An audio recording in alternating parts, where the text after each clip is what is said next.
김현정의 뉴스쇼 금요일의 코너입니다. 한 주 동안 가장 화제가 된 말들을 통해서 이번 주 정치를 평가하는 코너죠. 말말말.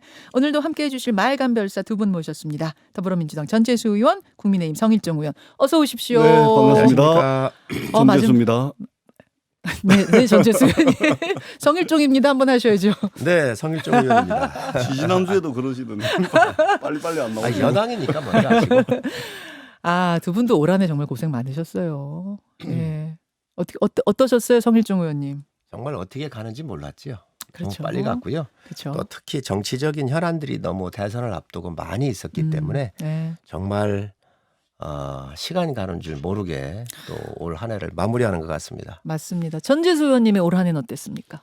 저는 우리 성일종 의원님하고 토론을 엄청 많이 댕겼거든요. 예. 여기저기. 댕기셨어요? 예, 댕겼는데 처음에는 전혀 모르는 분이었거든요. 예, 근데 예. 손잡고 댕기다 보니까 성일종 의원님 생각도 알게 되고 또 성일종 의원이라는 사람도 알게 됐어요. 정들었다 그러세요? 예. 생각도 알고 사람도 알게 됐는데 네. 이것이야말로 토론의 힘이다. 예, 그래 함께 할 수 있는 부분이 상당히 많이 있을 것 같아. 윤 후보 토론에 나오라는 거잖아요, 지금. 아니요, 뭘 둘러서 토론- 얘기해요. 아니요, 저는 토론을 통해서 성일종 의원님의 생각과 성일종 의원이라는 사람을 알게 돼서 예. 정말 좋았습니다. 토론의 힘인 것 그런데 같습니다. 우리 전 의원님은 인품이 굉장히 좋은 분입니다. 정말 이야기를 나누면 나눌수록 합리성이 있고 네. 또 여러 가지 측면에서 상대를 배려하고 하는 참 좋은 인품을 갖고 있는 의원이어서 예. 계속 이렇게 토론을 하지만 네. 정말 정이 붙고 또 무슨 얘기를 나누든 깊이 있는 얘기를 나눌 수가 있는 네. 아주 훌륭한 의원이십니다. 그러니까 윤석열 후보하고 이재명 후보도 토론하면 그래 된다니까요. 토론을 해야 된다니까.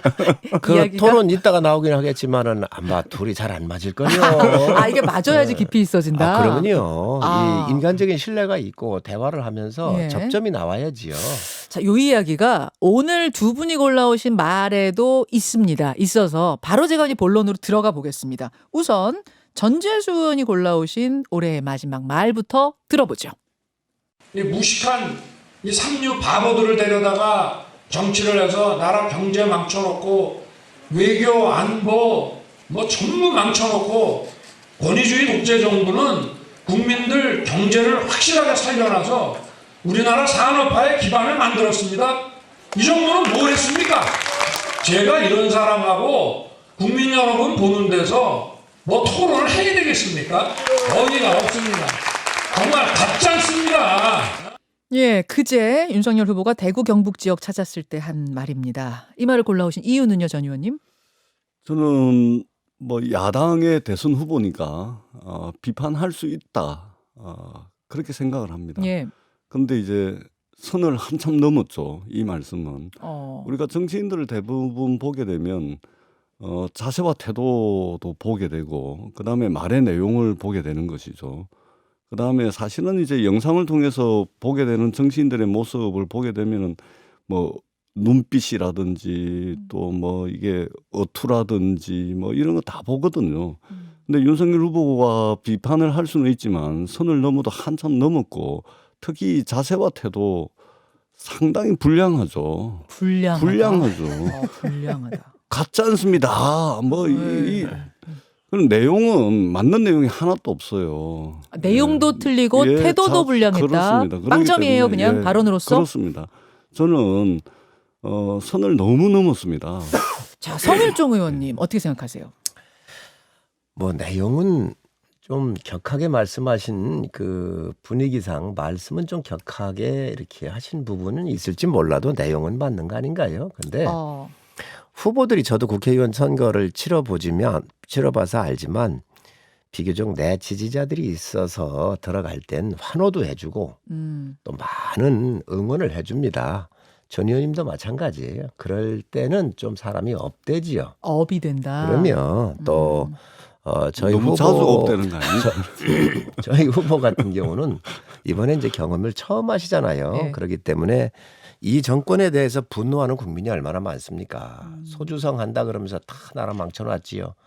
알바할 수 있는 자리까지도 다 8시간 하면서 이 자리 뺏겼잖아요. 탈원전 같은 거 하면서 지금 어떻게 됐습니까? 결론적으로.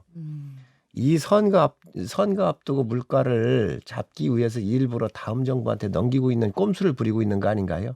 다 앞으로 전기료에서부터 의료보험료 모든 거 다 올라가게 돼 있지 않나요? 이런 것들에 대한 실패에 대해서 후보가 강하게 얘기한 것이지요. 이제 그거를 뭐 이렇게 격이 없다라고 할 수는 없는 건데 어쨌든 뭐 후보께서 그런 부분들에 대한 것들을 좀 강하게 이야기하실 때 좀 더 세련미를 함께 하는 것은 더 전 좋은 충고라고 생각을 합니다. 성일정 의원님 죄송한데 무식한 삼류 바보들 데려다가 나라 망쳐놨다 그러는데 무식한 삼류 바보들 세 사람만 이야기해 보시죠.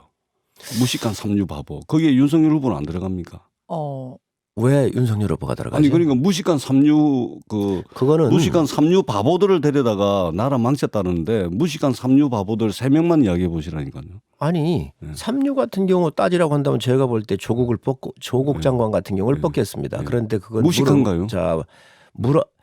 알면서 정말로 나쁜 짓 하는 것은 무식한 것보다 더한 것이죠. 또 그러니까 말씀해 보시죠. 2명 더. 자, 그거는 후보한테 물어보십시오. 제가 물어봐가지고 다음에 대답을 드리도록 하겠습니다. 아니 10명도 아니고 3명만 말씀해 보시라는데 그거를 얘기하는 게 묻는 게 참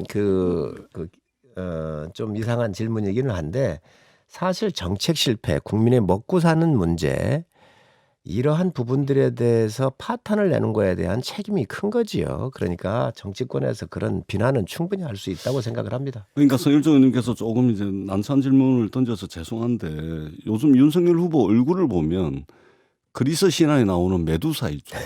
메두사요? 예. 그리스 신화에 나오는 메두사의 얼굴을 보는 것 같아요. 근데 사람들이 그 메두사 얼굴이 흉측하게 생겼거든요. 예. 무시무시하게 생겼어요. 그래서 그 메두사 얼굴을 딱 보는 순간 사람들이 돌이 돼 버리잖아요. 제가 윤석열 후보 얼굴 보면서 제가 돌이 되는 느낌이에요. 무서우세요? 메두사의 얼굴로 좀 변해가고 눈빛과 얼굴의 모양새가. 그러니까 사람이라는 것은 역량이 있는 정치인은 이 좀 위기 국면 또는 지지율이 하락하는 국면에서 그 사람의 이게 그 실력과 말하자면 이게 다 드러나게 돼 있는 거예요. 근데 윤석열 후보 요즘 얼굴과 눈빛이 너무 안 좋게 변해가고 있어요. 그 변한 메두사처럼. 이유는 뭐라고 보세요? 지지율 하락이죠. 지지율 하락. 그다음에 그 본인과 부인과 장모 리스크, 그다음에 이준석 리스크 뭐 하나 되는 게 없잖아요. 그러다 보니까 이 얼굴이 메두사처럼 변해가는 겁니다. 그걸 지켜보는 국민이 돌이 되어야 되겠습니까? 돌이 되면 안 되죠. 예. 자, 초조해져서 지금 말씀들이 거칠어진 거 아니냐는 지적. 성 의원님 어떻게 보세요? 글쎄 천 의원님께서 점잖으신 분인데 후보의 외모나 이런 것까지 가지고 이 메두사에 비유하는 눈빛이 것은 변했다니까요. 이것은 좀 도를 좀 굉장히 지나쳤다라고 생각을 하고요. 윤석열 후보가 아니 계속 선을 후보의 넘길래 표정이나 이런 것들은 상황과 또 장소 분위기에 따라서 조금씩 틀릴 수 있습니다.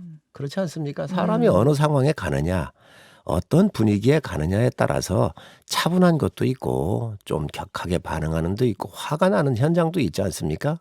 예를 들면 그런 걸 가지고 지금 우리 전 의원님께서 뭐 괴물에 비유하는 것은 굉장히 적절하지 않다고 생각을 하고요. 아마 후보도 그런 내용을 다 잘 알고 계실 겁니다. 그래서 이 정권에 대해서 국민들이 너무 많이 분노를 하고 계시잖아요. 실패한 정책에 대해서 너무너무 지금 이 삶이 파괴된 거에 대한 이 한을 갖고 계시잖아요. 그런 부분들을 이제 후보께서 좀 얘기를 하시는 건데 이제 그런 부분을 이렇게 이제 그 비유 드는 것은 전 적절치 않다고 보고요. 뭐 저희 후보가 각각 현장에 따라서 상당히 잘 맞춰가고 있습니다. 그렇기 때문에 저희는 뭐 좀 더 보강할 부분이 있을진 모르지만 지금 여당이 반대 진영에 있는 야당 후보를 이렇게 괴물로 비유하는 것은 상당히 좀 과하고 문제 있는 지적이라고 생각을 합니다. 메두사라는 표현을 메두사가 썼고요. 예. 괴물입니다. 그래서 저는 윤석열 후보께서 거울이 있을 겁니다. 차에도 있고 핸드폰으로도 거울이 있으니까 거울 한번 보시라. 그래서 톤 다운 좀 시키시고. 아니 공격 예. 톤 다운 시키라고 하는 말을 한다고 한다면 제가 받아들일 수 있는데 후보 개인의 어떤 외모적인 측면이나 이런 걸 가지고 국민한테 얘기하는 것은 전 좀 바람직하지 않다고 표정과 생각합니다. 눈빛이 그렇다는 말씀을 자, 드리고요. 여기까지 일단 예. 듣고요. 제가 잠깐 이 전재수 의원님의 말 가기 전에 성일정 의원께 하나만 질문 드릴게요. 오늘 김종인 총괄선대위원장하고 이준석 대표 만나시죠? 오찬 회동. 예, 만납니다. 선대위 복귀 쪽으로 얘기가 풀릴 가능성이 있습니까? 저는 이후 야를 막론하고 이준석 대표가 복귀를 해야 한다고 생각을 해요. 근데 가능성이 좀 보여요. 저는 뭐 모든 가능성이 다 열려 있다고 보여집니다. 아, 그렇습니까? 사실 오늘 뭔가 물밑 접촉, 물밑 어떤 교감을 가지고서 만나시는 거예요? 아니면 그런 거 없이 일단은 만나시는 거예요? 그런 교감은 없을 거고요. 아. 제가 비대위원장님을 뵀죠. 화요일 날. 그래서 또 제가 비대위원장? 아까 예, 김종인 위원장, 총괄선대위원장을 총괄선대위원장. 뵀고요. 지난주에 토요일 날 이 대표를 또 제가 만났습니다. 예. 만났고 또 이 대표가 여러 가지 생각하는 것들도 제가 충분히 알았고요. 그래서 총괄선대위원장님한테 그런 말씀을 제가 드렸어요. 그랬더니 화요일에 네. 이번 주에 한번 식사를 잡아서 이야기를 한번 해야 되겠다 이렇게 얘기를 하셨거든요. 아. 예, 그래서 만나는 거로 알고 있는데 목표는 똑같아요. 예. 목표는 뭐 윤석열 후보 당선을 위해 그렇습니다. 뛰자는 걸 테고. 그렇습니다. 그럼 예. 중간에 중재하신 분으로서 양쪽 이야기를 다 들어봤을 때 합의의 지점이 있다고 보시는 거군요. 저는 뭐 거기에는 큰 그 문제가 없다고 생각을 없다고 해요. 보세요? 예. 그렇기 알겠습니다. 때문에 모든 가능성이 열려 있다고 보면 될 거고요. 또 이 대표께서도 2030의 세대 이야기를 지금 예, 표현하고 전달해 주는 거잖아요. 예. 저는 뭐 충분히 그 정도면 됐다라고 보여지고 이번 주말까지 풀릴 것 같습니까? 이번 주말에 풀렸으면 좋겠는데 조금 더 갈지도 모르겠다. 그러나 알겠습니다. 분명한 것은 하나의 목표를 향해서 다 자기의 역할과 노을들에 대해서는 어느 정도 인지를 하고 있다고 말씀을 드립니다. 네. 저희들이 보는 입장에서는 네. 100% 깨지기를 원하시잖아요. 아니요. 100% 봉합이 될 겁니다. 될 걸로 보세요? 100% 봉합이 되죠. 왜요? 왜냐하면 오래된 것은 가고 새로운 것은 오게 돼 있는 거 아닙니까? 12월 31일입니다. 예. 2021년 이번 한 해를 주말 안에 봉합될 거라고 마무리하면서 보세요? 새해를 맞이하는데 뭐 국민 이게 사람 사는 세상의 이치인데 국민의힘도 큰 대선을 앞두고서 저렇게 끝까지 갈 수는 없죠. 그래서 올해로 아마 저 갈등들을 마무리하고 내년 1월 1일부터는 아마 으쌰으쌰 뭐 할 것이다. 이런 이제 모습을 보일 거다 그래 생각을 합니다. 전 의원님 저렇게 응원을 해주시기 때문에 훌륭하십니다. 모처럼 오늘 보기 좋습니다. 감사합니다. 예, 서로 아니, 저희들이야 뭐 응원해 조금 더 가길 바라죠. 근데 그 세상 이치가 그렇습니까? 자, 그러니까 속은 아닌데 겉으로만 얘기하시는 것 같은데. 성일정 의원의 말로 넘어가겠습니다. 들려주시죠. 우리 국민들의 삶을 통신 비밀을 낱낱이 들여다보면서 우리의 사생활을 침해하고 있는 무시무시한 감시국가, 감시나라가 되었다는 사실이 드러나고 있습니다. 105명의 국민의힘 의원들 중에 무려 86명의 통신 기록을 털어갔습니다. 반드시 그 책임을 물어서 김진옥을 구속시키고 공수처장 감옥에 보내야 됩니다. 공수처 반드시 해체시켜버려야 됩니다. 어제 국민의힘 김기현 원내대표의 말을 여러분 들으셨습니다. 성 의원님, 이 말을 골라오신 이유는요? 네, 통신 조회를 비롯해서 수사의 그 진행을 하면서 저는 할 수 있는 일이라고 생각을 합니다. 저희 당 전체가 이 방법 자체가 잘못됐다.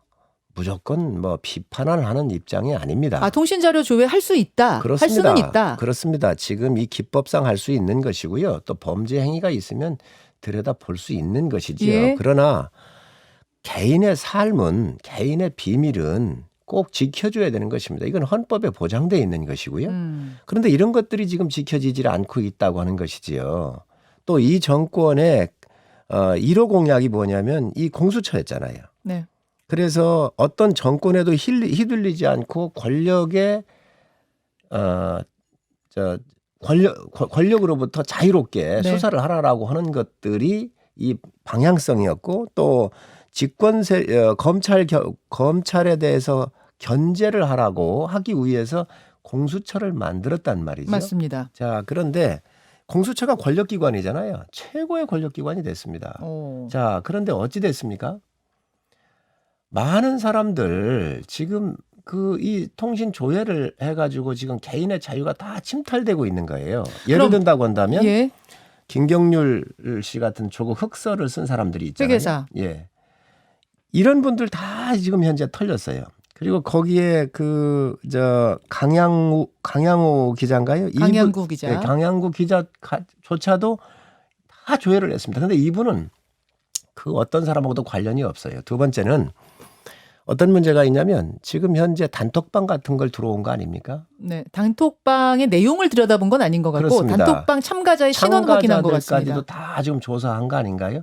저는 있을 수 없는 일들이 벌어지고 있는 거예요. 지금 현재. 그래서 지금 이 국가가 지켜줘야 되는 가장 소중한 가치가 개인의 자유이고 통신의 비밀입니다. 그런데 이런 것들을 무차별적으로 지금 이제 들여다보고 있는 것은 이 정권이 공수처를 만든 그 자기 부정이 드러나고 있는 것이고 이게 지금 야당 의원들과 그리고 이 정권의 비판적인 언론, 기자들 그리고 시민단체 사람들 이 분들에 대해서 무차별적으로 이루어지고 있기 때문에 이거야말로 사찰이다라고 보고 있는 것이죠. 불가피한 조사를 넘어선 사찰이다. 그렇게 전재수 보고 의원님. 있습니다. 예. 엄청나게 많은 통신 조회가 이루어지고 있는 것처럼 이제 공수처를 말씀을 하시는데 130여 건 정도 되죠. 검찰, 경찰은 여러 수백만 건을 하고 있죠. 2020년 기준으로 하면은 550만 건이 통신 조회가 됐습니다. 550만 건. 그중에 공수처가 130여 건 되는 것이죠. 우리 성일종 의원님 말씀 동의합니다. 그래서 여야가 정말로 지금 임시국회 열려 있습니다. 예. 전기통신사업법 제83조 3항 이거 바로 개정해야 됩니다. 수십 년 동안 소위 말해서 수사의 편의를 목적으로 통신 자료를 조회를 해왔습니다. 예. 20대 국회 때도요. 이 전기통신사업법 83조 3항에 대한 개정안이 제출이 됐는데 20대 국회 임기 만료로 인해 가지고 법안이 자동 폐기가 됐습니다. 지금도 국회에 이 전기통신사업법 개정안이 나와 있습니다. 그렇기 때문에 여야가 마치 이게 선거를 앞두고서 당리당략이 아니고 수십 년 동안 수사 편의 목적으로 국민들의 개인 사생활 정보를 또는 개인 정보를 무단으로 수집해왔던 정보기관, 예. 수사기관 이러한 수사 편의를 막고 개인들이 자기 정보에 대한 자기 결정권을 지켜나갈 수 있도록 해야 됩니다. 이미 2017년도에 국가인권위원회에서도 헌법재판소에 이런 의견을 제출했습니다. 그리고 시민단체가요. 예. 2017년도에 헌법재판소에 개인정보에 대한 자기결정권을 침해한다. 예. 그래가지고 헌법소원을 제기를 해놨는데 아직도 결론이 안 나오고 있습니다. 그러면 전 의원님 지금 공수처가 들여다본 이것은 개정해야 되는 사항 즉 사찰에 가깝다고 보세요? 아니요, 사찰은 아니죠. 그건 또 저는 아니에요. 사찰로 볼 수도 있는데 이것이 수십 년 동안 문재인 정권에서 그리고 공수처에서 마치 사찰을 목적으로 한 것이 아니고 수십 년 동안 수사기관과 정보기관이 그렇게 해왔습니다. 윤석열 검찰총장도요, 2017년도에 서울중앙지검장을 할 때 국회 국정감사에 나와가지고 뭐라 그랬냐면 통신자료 조회는 사찰이 아니다. 이런 국정감사장에서 윤석열 후보도 그렇게 이야기를 했습니다. 성 의원님 답변 좀 들어볼까요? 그 부분에 대해서. 이재명 지사도 2016년도에 그 가족들 14개의 본인 포함해서 폰 14개 폰을 이 조회를 받았잖아요. 2016년. 그렇습니다. 그때 뭐라고 그러냐면 사찰이라고 주장을 했거든요. 자, 그런데 지금 와가지고 이게 사찰이 아니라고 법령에 의해서 할 수 있다라고 얘기를 하고 있거든요. 과연 그럴 수 있을까요? 그러면 제가 하나 좀 묻고 싶은 게 단톡방 조사하는 거하고 공무상 비밀 누설죄를 조사한다 그러면서 이 단톡방에 들어갔거든요. 이걸 뭐라고 얘기를 할 거예요? 공무상 비밀 누설죄를 조사를 하면서 단톡방에 누가 들어가 있는지 이는 신원들을 확인한 거 아니겠습니까? 누구 단톡방 지금 말씀하시는 걸까요? 김웅 의원입니까? 김웅 의원을 김웅 비롯해서 다른 사람들 단톡방도 많이 그렇습니까? 봤다 그래요. 자, 그렇다고 그러면 그 인과관계가 없잖아요. 바로 어느 누구를 확인을 하든 국가는 개인의 비밀과 사적인 공간을 지켜줄 의무가 있습니다. 그런데 이런 것들이 야당 의원 중심으로 이 정권 비판 세력을 중심으로 언론 이성윤 지검장 같은 경우에 황제 의전 논란이 있었잖아요. 네. 그때 중앙일보나 TV조선 기자들 걸 다 들어가 봤단 말이지요. 그건 왜 그랬다고 보시는 자, 거예요? 그런 것들을 밝히라는 거예요. 지금 현재. 그러니까 취재원, 저는 그것을 흘려준 취재원이 누군가를 들여다보기 위해서 그걸 본 게 아니냐 의심하시는 그렇습니다. 거예요? 그렇기 때문에 사찰로 의심을 하는 것이죠. 그래서 야당이 지금 얘기하는 것은 그럼 들여다봤으면 어떤 사건으로 들여다봤는지 사건을 얘기하라 그러니까 또 그거는 얘기를 못하고 있단 그러니까 말이죠. 법적으로 얘기를 못하게 돼 있답니다. 어떤 사건 자, 때문인지. 제가 자, 말씀드릴게요. 법적으로 법적으로 못하게 되어 있으면 야당의 집행부라도 와서 네. 비밀 뭐 어쨌든 그 협조를 요청하면서 그걸 지켜달라고 하면 안 지켜주겠습니까? 그래서 그렇게라도 협조를 했으면 좋겠다는 말씀드리고 이 제일 중요한 게 정치적 중립이 생명이라고 대통령께서 말씀을 예, 하셨어요. 예. 그런데 이러한 부분 때문에 야당이 당시에 그리 반대했던 것이지요. 알겠습니다. 그게 지금 현실화되고 있는 겁니다. 우리 서일종 의원님께서 지금 수사 정보를 아르켜달라 이 말씀인데요. 이거는 판사 사찰 사건하고 고발 사주 사건을 수사를 하면서 국민의힘 의원 두 분이 피의자로 지금 수사를 받는 와중에 그래 된 겁니다. 예로 들면 제가 이거 우리 청취자들께서 잘 모르실 것 같아서 짧게 말씀을 드리면 수사기관이 법원의 허가를 받아가지고 피의자 A라는 사람이 있다 손 치면 이 A라는 사람의 통화 내역을 확보를 하게 됩니다. 그러면 이 피의자 A가 통화를 주고받은 사람들이 있겠죠. 그러면 이 사람들의 전화번호만 파악이 가능한데 이 사람의 전화번호를 누가 소유를 하고 있는지 이 사람의 개인정보가 뭔지 이거는 법원의 영장 없이도 받을 수가 있는 겁니다. 그러니까 국민의힘 의원 두 분이 피의자로서 조사를 받다 보니까 그분들이 통화한 사람들이 누군지 하다 보니까 그 통화한 사람의 개인정보를 이제 영장 없이 지금 받을 수 있으니까 전기통신사업법 83조 3항에 의해서 그렇게 된 것이죠. 그렇기 단톡방은 때문에 근데 어떻게 설명이 되나요? 단톡방 지금 전 의원님 하나만 말씀을 잠깐만요. 구체적인 것도 저도 이제 전 좀 더 의원님. 살펴봐야 되겠습니다만 전 의원님 어떻든 잠깐만 제가 하나만 말씀을 드리면 말씀 끊어 죄송한데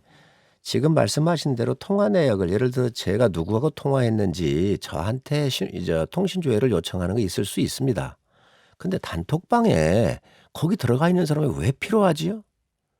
전혀 필요가 없는 거거든요. 그리고 그거는 네. 공무상 비밀 누설죄를 다루면서 단톡방을 봤다고 그러는 것 같은데 전혀 관련성이 없어요. 그렇기 때문에 사찰에 대한 자, 의구심이 지금 전 의원님 말씀 크진 겁니다. 이어가십시오. 그 부분도 그 어제 공수처장이 어떻게 해명을 했는지 모르겠지만 어떻든 판사 사찰 고발 사주 의혹의 피의자로 입건된 국민의힘 의원 두 분으로부터 이제 촉발된 것이고 성일종 의원님께서도 지금 말씀을 하시지만 이번 임시국회에 정말로 수십 년 동안 이렇게 진행되어 왔던 마치 이게 문재인 정부의 그리고 또 공수처에 의해서 마치 처음 있는 것처럼 그래서 아주 뭐 특정을 해서 사찰이다 이렇게 규정을 해가지고 공격할 것이 아니고 수십 년 동안 이래 되어 왔습니다. 그리고 윤석열 검찰총장 하실 때도 282만 건에 달하는 통신 조회를 했습니다. 그렇기 때문에 이번 임시국회 때 전기통신사업법 예. 83조 3항 개정합시다. 해야 된다고 생각을 하고 해야 될 시점에 알겠습니다. 왔다 이렇게 생각을 합니다. 지금 두 분 말씀을 들으면서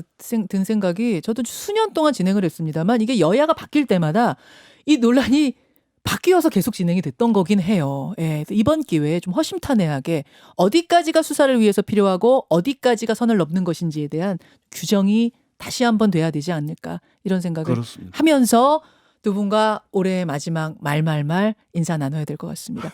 성 의원님 고생하셨고요. 전 의원님 고생하셨습니다. 새해 복 많이 받으십시오. 새해 복 많이 받으십시오. 우리 시청자 여러분들께서도 새해 복 많이 받으시기 바랍니다. 그러게 말입니다. 새해 복을 듬뿍 담고 다음 주에 찾아오겠습니다. 예, 고맙습니다. 고맙습니다. 감사합니다. 네, 고맙습니다. 김현정의 뉴스쇼는 청취자 여러분의 참여로 이루어집니다. 트위터, 페이스북, 레인보우 게시판, 그리고 단문 50원, 장문 100원의 유료 문자 샵 1212, 우물정 1212 통해 참여하실 수 있습니다. 김현정의 뉴스쇼 여러분과 함께 만듭니다.